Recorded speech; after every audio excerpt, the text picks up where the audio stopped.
এরকম মনে পড়ে নাই। বাট সেঞ্চুরিটা যেহেতু অবশ্যই স্পেশাল, আমি আমার বাবা-মার জন্য এটা দিতে চাই আরকি।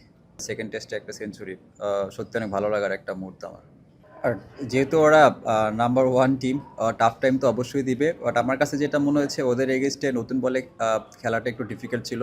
ফার্স্ট অফ অল আলহামদুলিল্লাহ, খুব ভালো একটা দিন পার করছি আমরা। আমাদের প্ল্যানিং এটাই ছিল যে ১ম সেশনটা কিভাবে আমরা কাটাইতে পারি। তো ওরাও অনেক ভালো বোলিং করছে। তো আমাদেরও চেষ্টা ছিল যে আমরা এক্সট্রা কিছু করব না। আর দিন শেষে আমার যে বললেন 2nd টেস্টে একটা সেঞ্চুরি, সত্যি অনেক ভালো লাগার একটা মুহূর্ত আমার।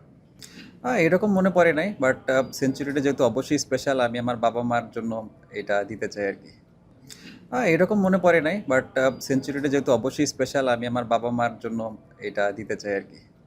আর যেহেতু ওরা নাম্বার 1 টিম, টাফ টাইম তো অবশ্যই দিবে। বাট আমার কাছে যেটা মনে হয়েছে ওদের এগেইনস্টে নতুন বলে খেলাটা একটু ডিফিকাল্ট ছিল। বাট আমরা চেষ্টা করেছি কিভাবে শট মিনিমাইজ করে স্ট্রাইক রোটেট করা যায় এবং চেষ্টা করেছি যে যাতে আমরা উইকেটের থেকে বাজে শট না খেলে কিভাবে একটা পার্টনারশিপ করা যায়। আপনি দেখবেন যে আমার শান্ত ভাইয়ের পার্টনারশিপ, আমার মমিনুল ভাইয়ের পার্টনারশিপ এবং মুশি ভাই, শান্ত ভাইয়ের পার্টনারশিপ অনেক ভালো ছিল।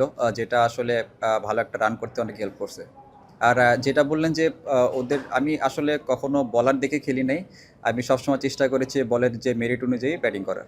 আসলে আমি এটার আগে থেকে রেডি ছিলাম এটার জন্য। আমি জানি ওরা যখন উইকেট পাবে না তখন ওরা অনেক হার্ড টাইম দিবে। সেটা বোলিং করে হোক বা মুখে কথা বলে হোক। বাট ওরা করেছে কিছুটা, অতটা করে নাই। বাট আমি চেষ্টা করেছি।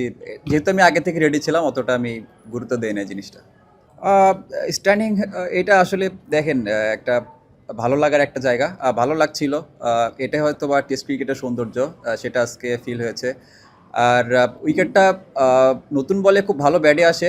উইকেটটা আমার কাছে যেটা মনে হচ্ছে ভালো। বাট বল যখন পুরান হয় তখন কিছুটা স্ট্রিকি। আমি যতক্ষণ পর্যন্ত ব্যাটিং করেছি উইকেটটা খুব ভালো ছিল।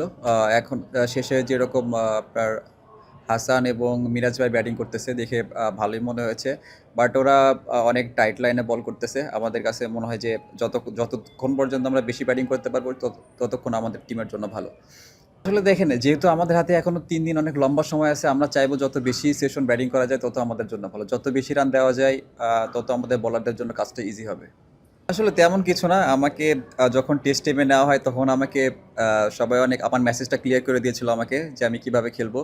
তো আমার কাছে মনে হয় যে আমি যেভাবে নরমালি ওডিআই এ যেভাবে ব্যাটিং করি, আমি জাস্ট সেম মাইন্ডসেট নিয়ে এখানে আসছি এবং সেম মাইন্ডসেট নিয়ে খেলার চেষ্টা করেছি। যেহেতু তারা আমাকে কোনো বাজে বল করে নাই কিংবা অতটা রুম দেয় নাই।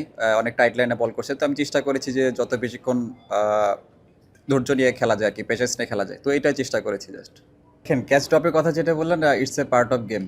ওর সময় কিন্তু দেখছেন একটা স্নিক হয়েছিল বাট ওটা বেঁচে গেছেও। তো আমার কাছে মনে হয় যে এটা পার্ট অফ গেম। এটা নিয়ে কিছু বলতে চাই না। আর যেটা বললেন অ্যাডাম গিলক্রিস্ট, ছোটবেলায় তো যখন দেখতাম অনেক আ মানে কি বলবো, পছন্দের একটা প্লেয়ারও।